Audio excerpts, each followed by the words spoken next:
अब परमात्मा कहते हैं जोग जीत कह सुनो अन्यायी, काटो फंद जीव ले जाऊं और जेतिक फंदे तुम रचो विचारी, तत्व ज्ञान से सभी बिडारी।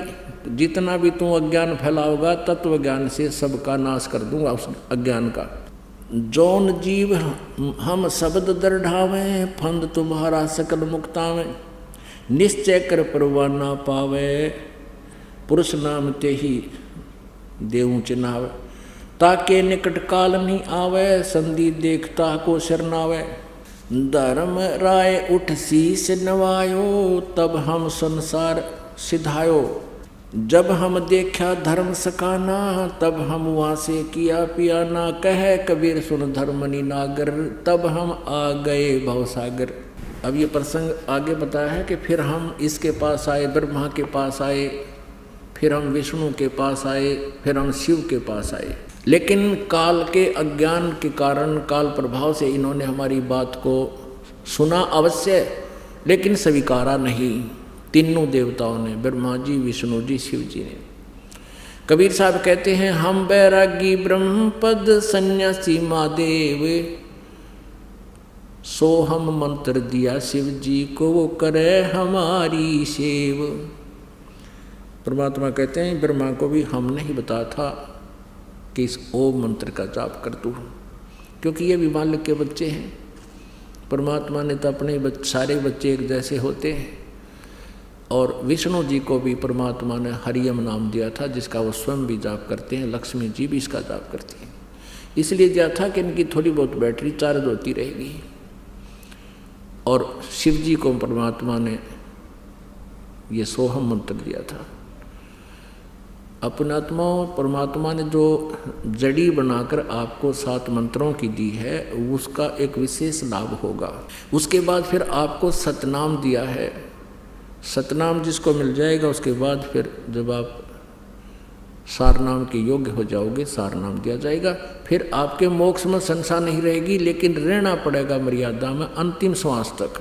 यदि आप जी ने ये नाम तीनों प्राप्त भी कर लिए और गुरु जी से, परमात्मा से दूर हो गए, इससे निकल गए, तो फिर काल के जाल में रह जाओगे। मोक्ष नहीं हो सकता फिर आपका। हाँ, दुर्गति और बढ़ जाएगी। जैसे ऊपर ब्रह्मलोक में चले जाओगे, क्योंकि कमाई बहुत हो जाएगी, देवता तुम्हीं में से बनाएगा। और अपुण्यात्माओं, जैसे अब जितने पुण्यात्मा इस मंत्र का विधिवत साधना करेंगे, इस मर्यादा में रहकर दास से उपदेश लेकर, ये करोड़ों की संख्या में होगी। और इन्हीं में से फिर जो पार तो होंगे वो तो करना क्या है, और जो रह जाएंगे उनको फिर इसी काल के कोलू में डाल देगा। पहले स्वर्ग में, महास्वर्ग में, स्वर्ग में, ब्रह्मलोक में, महास्वर्ग में, स्वर्ग में। फिर जैसे प्रथम मंत्र का जाप आप करते हो, फिर कुछ दिन ब्रह्मा जी के लोक में प्रथम मंत्र की कमाई नाश करवाएगा तुम्हारी। और फिर विष्णु जी के लोक में जो आप 7 मंत्र में से विष्णु जी का जाप करते हो, उसकी कमाई विष्णु जी के लोक में गण बना देगा, देवता बना देगा, आपकी पूंजी नाश करवाएगा।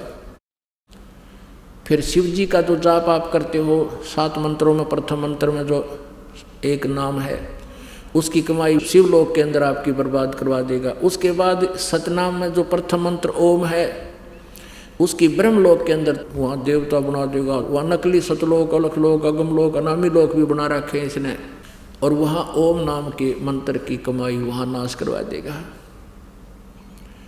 और फिर आपका रहा वो सतनाम में दूसरा मंत्र, उसकी कमाई से फिर आपको पुनर्जन्म प्रारंभ होंगे मनुष्य के। सतयुग में आओगे तुम, वह बैटरी चार्ज तो होगी इस समय की, और वह समाधिष्ट होने लग जाओगे, सब ठाठ होंगे, क्योंकि उसमें ऐसा ही प्रावधान होगा।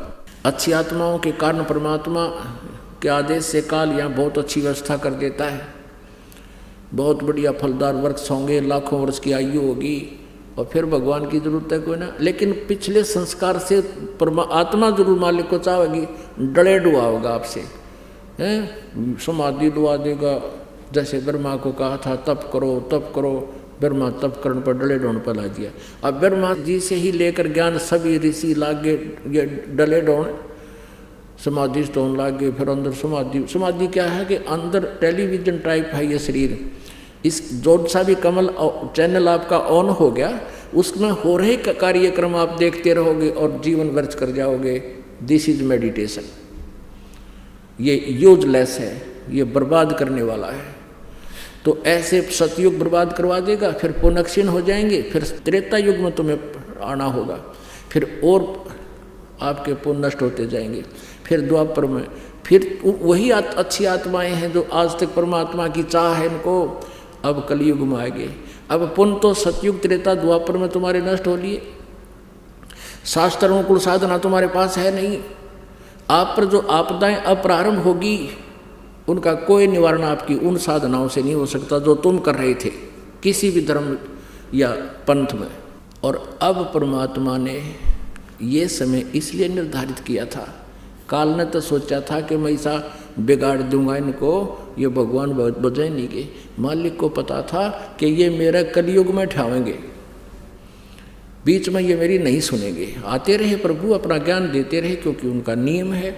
वो जैसे बच्चे बिगड़ जाते हैं किसी बाप के, वो पीछे पीछे फिरता रहता है, वो बेशक ना मानो उसकी बात नहीं, उसको मालूम है कभी इनकी देह टूटेगी जब मानेंगे। अब कोई बच्चा मान ले बकवाद करता है, चोरी करने लग गया, पिताजी मना करता है, नहीं मानता है, शराब पीता है, फिर किसी दिन पकड़ा भी जाओगा, उसके जूते भी लागेंगे, सजा होगी, पिताजी फिर भी कोशिश करेगा ये छूट जावे और इसका जन्म सुधर जा, अपना फिर धंधा कर ले। तो मानना जब है तो उसकी देह टूट लेगी।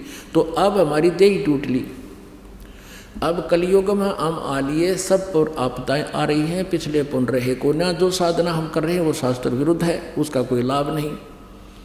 तो अब हम परमात्मा के ठहराएंगे, यानी अब हमें मिलेगा भगवान।